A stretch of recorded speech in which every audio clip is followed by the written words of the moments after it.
Перевод. Господь Кришна говорит: тот, кто занят преданным служением, кто чист душой и обуздал свой ум и чувства, дорог всем, и все дороги ему.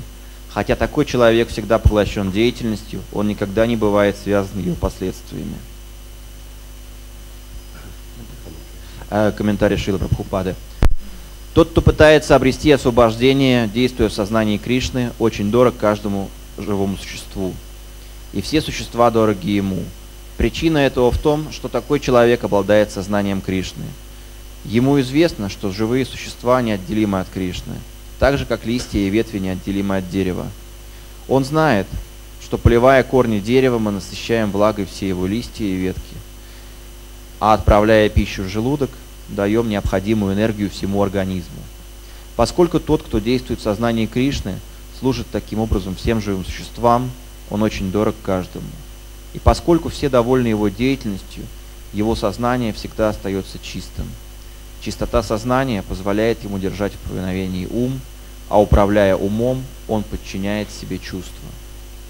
Ум такого человека всегда сосредоточен на Кришне, поэтому он никогда не забывает Кришну, и его органы чувств не занимаются ничем, кроме служения Господу. Он никогда не станет слушать то, что не относится к Кришне, или есть пищу, не предложенную Кришне, и никогда не пойдет куда-нибудь, если это не связано со служением Кришне. Таким образом, его чувства всегда подчиняются ему. А тот, кто владеет своими чувствами, никогда и никому не причинит вреда. Почему же тогда Арджуна убивал, участвуя в битве? Разве он не обладал сознанием Кришны, спросите вы? Вред, который Арджуна причинил своим противникам, был только кажущимся. Все воины, убитые на поле битвы, как уже объяснялось во 2 главе, продолжали существовать как индивидуальные души, поскольку душу нельзя уничтожить. В этом смысле в сражении на Курукшетре не было убитых. Воины просто сменили тела по воле Кришны, который лично присутствовал при этом. Сражаясь на Курукшетре, Арджуна, по сути дела, ни с кем не сражался. Он просто исполнял приказ Кришны, действуя в сознании Кришны. Такой человек никогда не запутывается в последствиях своей деятельности.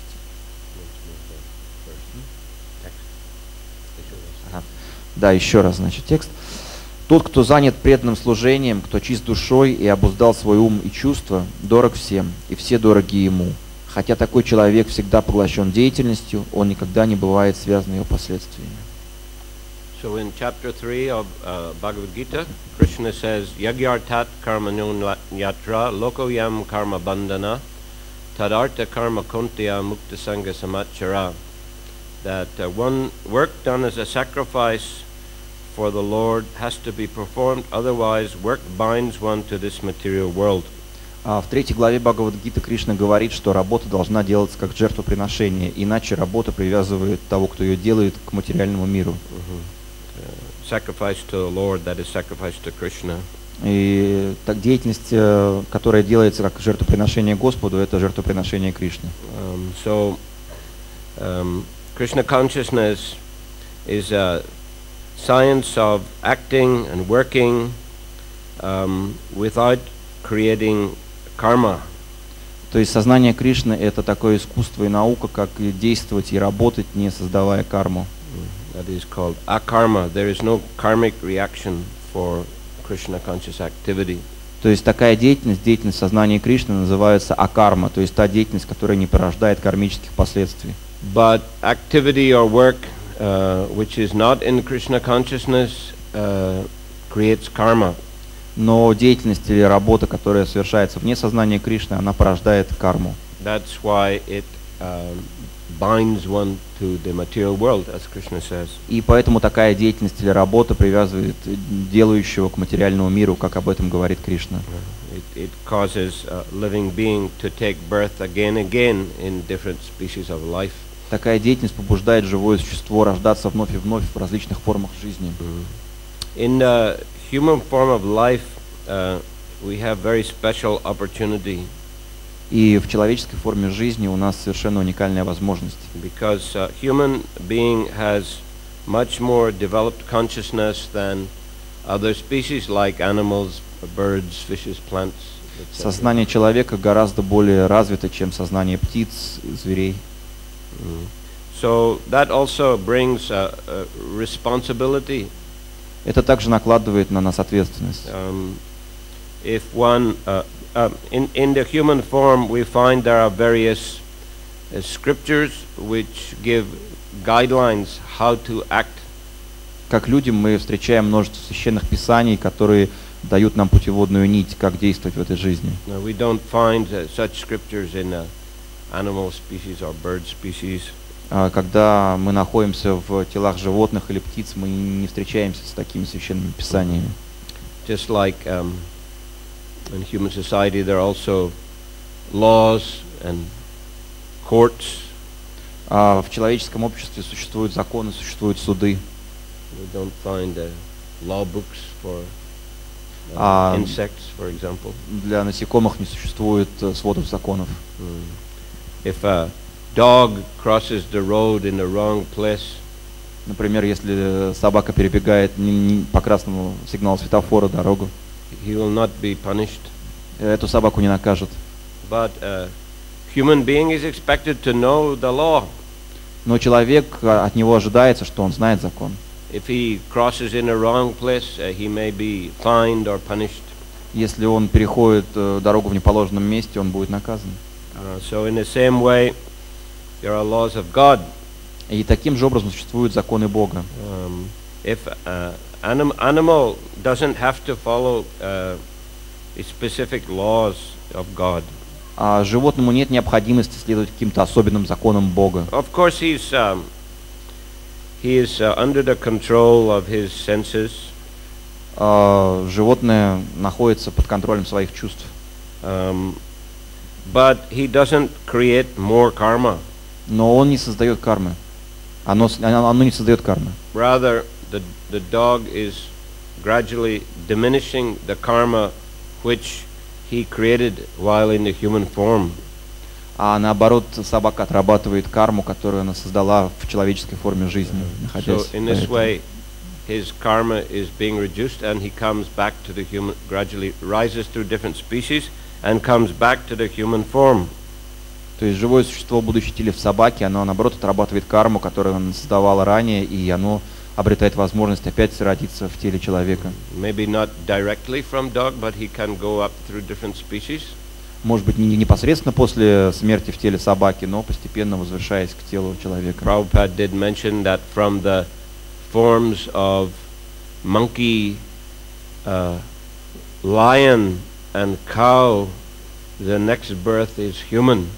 Прабхупада говорил, что из тела коровы, обезьяны и льва следующее рождение — это человеческое тело. So those are the sort of higher end of the animal species. То есть такие возвышенные формы животных. Next is human birth. И следующая уже ступенька — родиться человеком. In a human life, especially in a human society, one is responsible for his activities in the civilized human society. А в цивилизованном человеческом обществе его члены отвечают за свои действия. So he should learn what are the laws of God. И поэтому член такого общества должен понять, в чем состоят эти законы, в чем стоят законы Бога. Because his activities will create karma. Поскольку его деятельность порождает карму. If one continually performs a sinful activity, he will generate a lot of bad karma. Если человек систематически грешит, то он создаст очень много плохой кармы. And that can cause him to go down into lower species of life again. И это, как будет сказать, последствием этой деятельности будет рождение в низших формах жизни. Especially that is sinful activity acting in the mode of ignorance. То есть особенно это относится к греховной деятельности или к деятельности, которая находится в гуне невежества.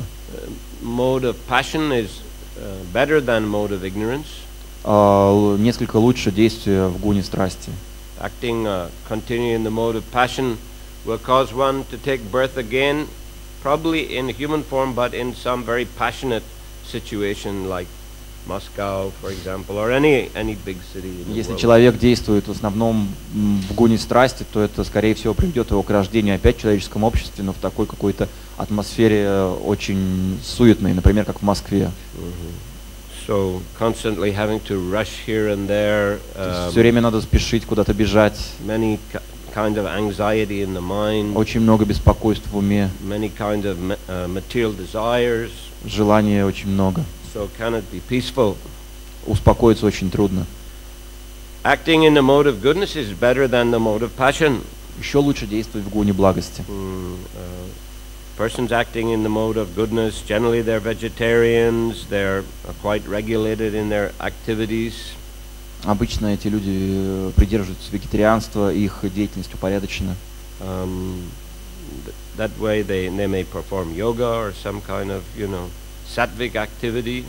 Они занимаются какими-то саттвическими действиями, например, йогой. And in this way they generate good karma. И таким образом они порождают хорошую карму. In India there are many people who also worship demigods. В Индии также много людей, которые поклоняются полубогам. They try to please the demigods in order to generate more good karma.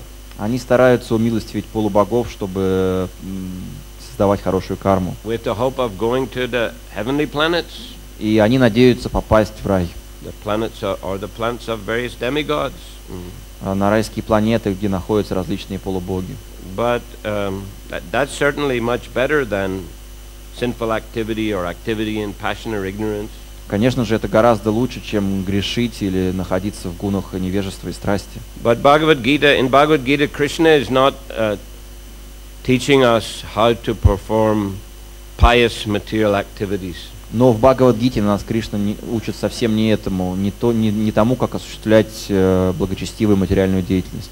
We can find that kind of information in other Vedic literatures. Мы можем найти такую информацию в других ведических писаниях. But Krishna says, don't let your mind be attracted by the flowery words of the Vedas. Но Кришна говорит, пускай ваш ум не будет сбит с толку цветистыми словами Вед. He says, men of small intelligence worship the demigods. Только люди с ограниченным интеллектом поклоняются полубогам, The говорит fruits Кришна. are limited and temporary. Плоды поклонения полубогам, они ограничены и временны. He says, Abrahma bhuvanal loka punaravartinu arjuna mam upecha tukontiya punarjanma navidyate. From the highest planet in the material world down to the lowest, they're all places of misery, of repeated birth and death. Кришна говорит, что от высших планет этой вселенной до низших везде нет ничего, кроме несчастий и повторяющихся рождений и смертей. But one who attains my abode never comes back to this material world. Но тот, кто вернется в мою обитель, никогда уже не окажется в материальном мире. So he's teaching in Bhagavad Gita how to go back to his abode. И Кришна учит в Бхагавад-гите, как вернуться к нему, как вернуться в его обитель. Manmana bhavamad bhakto madhyajimam namaskuru mam ivaishyasi satyam te pratijane priyosi me. Krishna says, always think of me and become my devotee. И Кришна говорит, всегда думай обо мне, стань моим преданным. Worship me and offer your homage to me. Поклоняйся мне, делай мне подношение. And thus you will come to me without fail. I promise you this because you are my very dear friend. И таким образом ты придешь ко мне, в этом нет сомнений. Я обещаю тебе это, поскольку ты мне самый близкий друг.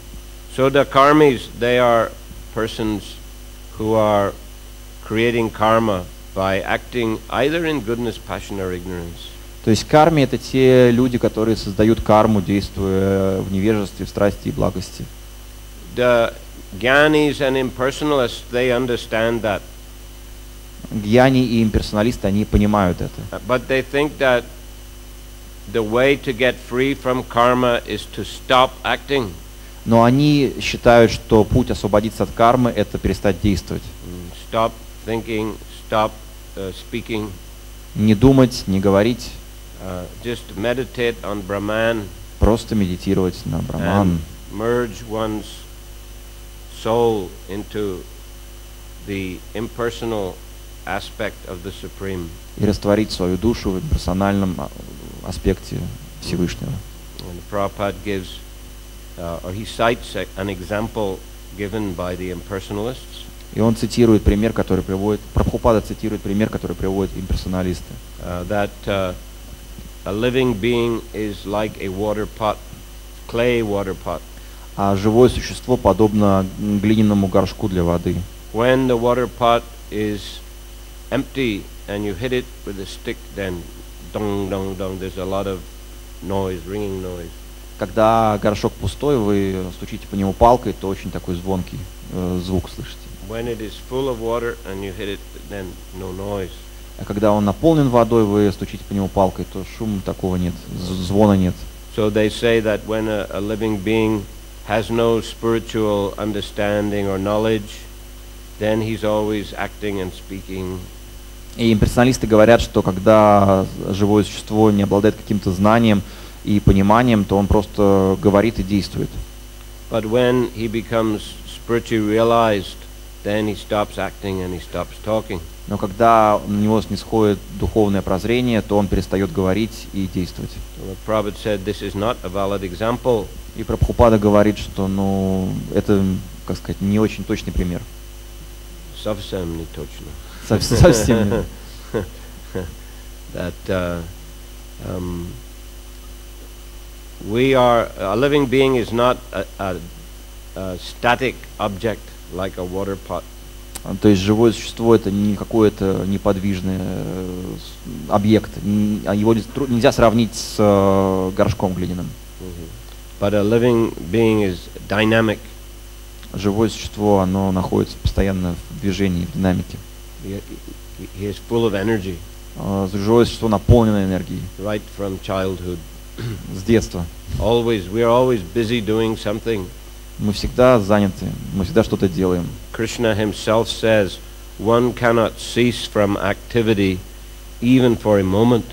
Даже Кришна говорит, что невозможно воздержаться от действий и на секунду. So the karmis, their activity causes bondage in the material world. И деятельность, которой занимаются карми, они просто связывают себя, привязывают себя к материальному миру. And the gyanis, they are trying to escape from that bondage by stopping activity. А гьяни пытаются сбежать от этих привязанностей, остановив свою деятельность. You see, but neither of these paths can free one from the bondage of material existence. Но ни один из этих двух путей не способен освободить от материального существования. But the process of Krishna consciousness can liberate one from the cycle of birth and death. Но процесс сознания Кришны может освободить человека от повторяющихся рождений и смертей. Because it allows us to be active. Он позволяет нам оставаться деятельными. Which is natural for us. Это естественно для нас. But at the same time, that activity doesn't create karma. Но вот эта деятельность, она в то же самое время не порождает кармы.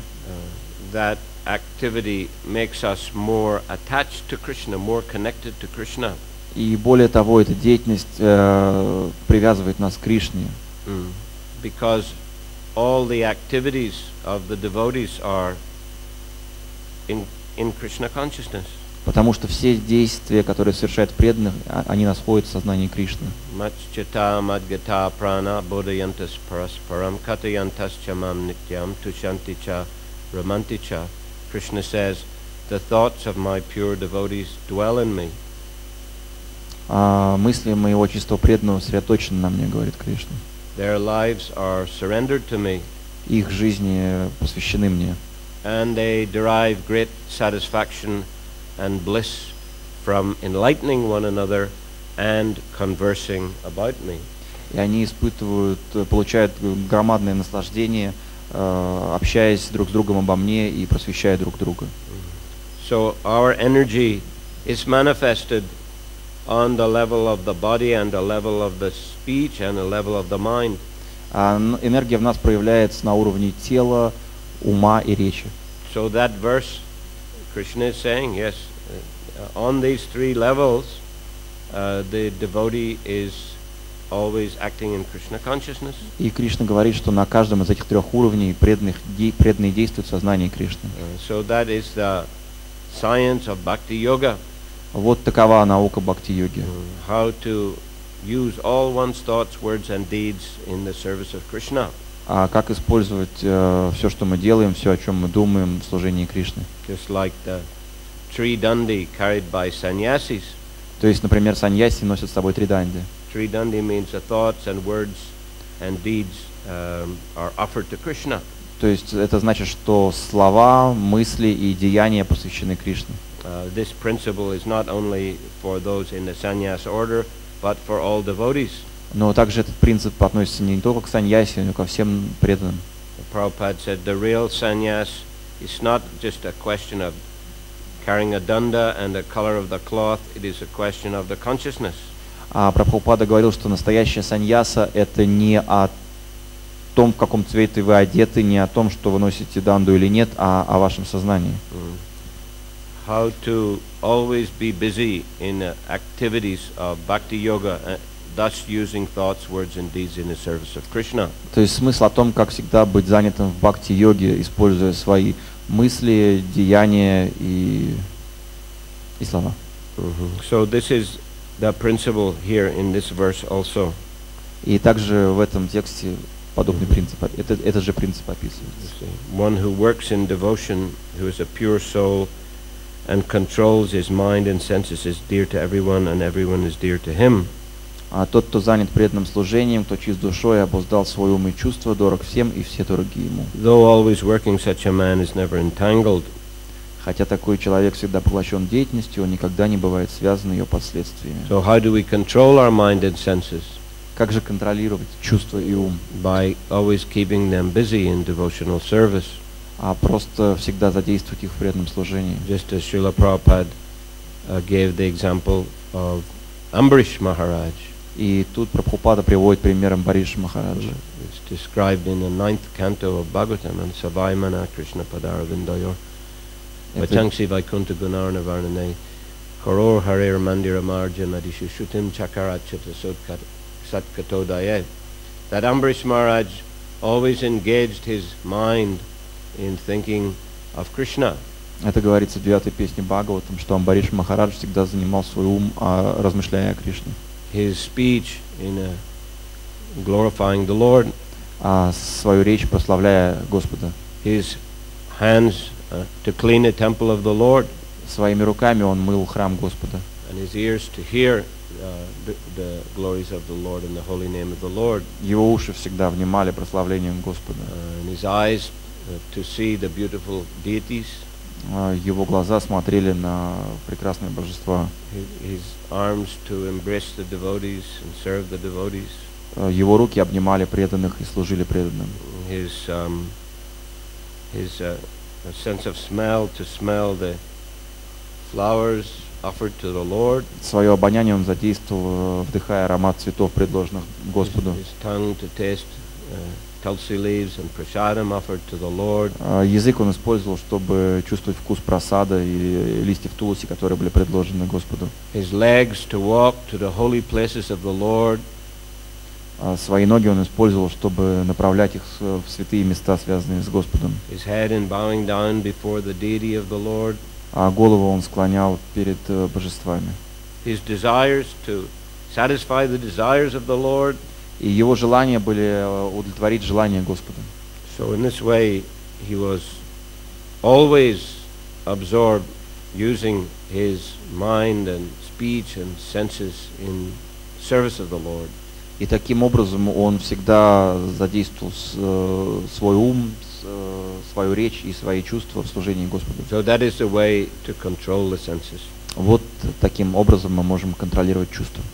Not by trying to stop their activity, but by engaging them positively in devotional service. Не стараясь прекратить свою деятельность, а стараясь задействовать чувства в позитивном образом в преданном служении. And this process can be followed even in the contaminated age of Kali. И этому процессу можно следовать даже в грязный век Кали. Lord Sri Chaitanya Mahaprabhu has inaugurated the Sankirtan movement to flood the world with Krishna consciousness. И Господь Чайтанья Махапрабху установил движение Санкиртаны, чтобы наводнить мир сознанием Кришны. And Srila Prabhupada explains that to serve Krishna in this present age of Kali, we must serve the Sankirtan movement. И Прабхупада объяснял, чтобы служить Кришне в этот век Кали, мы должны служить движению Санкиртаны. Somehow try to cooperate and engage in the service of the Sankirtan movement. То есть, насколько мы можем стараться сотрудничать и задействовать себя в движении Санкиртаны. And of course, the first principle is to always chant Hare Krishna. Конечно же, первый принцип – это всегда повторять Харе Кришна. As attentively and as offenselessly as possible. А насколько возможно, внимательно и безоскорбительно. Chant in a temple, chant in your home, chant when you're walking in the street or the park. Воспевайте святые имена дома, в храме, когда вы гуляете по улице или в парке. Go on Harinam Sankirtan. Выходите на Харинам Санкиртану. If you get the chance to go to the holy dam, go and chant Hare Krishna there also. Если вам посчастливится поехать в святую Дхамму, воспевайте также там. So in this way, make chanting Hare Krishna the center of your life. А таким образом сделайте воспевание Харе Кришна центром вашей жизни. Then it will be easy to follow the other aspects of bhakti. Тогда будет очень легко следовать другим аспектам бхакти, Such as deity worship, таким как поклонение божествам, hearing the scriptures, слушание писаний, associating with the devotees, общению с преданными and so many other aspects or services that one may be engaged in. и также другим аспектам служения, в котором мы можем быть задействованы. Jai-Shri Doyal Nitai Sachisutta Ki Джай. Hare Krishna. So any questions? Вопросы есть? Пожалуйста. Yes, please.